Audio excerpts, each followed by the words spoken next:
challenging piece of advice would potentially be to focus on the guides. So the guide recruitment is essential. They're obviously the heart and soul of the business, and if you pick the right people, if you spend the right amount of time with them, I think you're going to see the results, right? Like they're going to treat people well, they're going to, and fundamentally they're going to understand that a lot of the people that are on the tours, perhaps that's the only time in their lives that they're going to be visiting that location. So there's a compromise in giving 110% of their energy and try to make this experience unforgettable.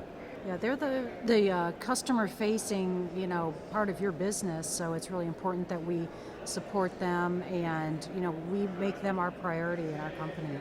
So they are very passionate people about what they do, and they really present us well.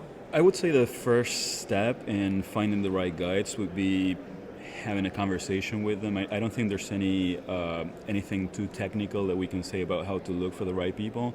Obviously, since we're talking about different types of culinary experiences, we're looking for knowledge in that particular culture. You've got to be outgoing, right? Like you've got to be confident, right? And a lot of our guides are performers. So they really enjoy that interaction and the interplay with the customer, which makes it really fun for the customers, makes them very engaged.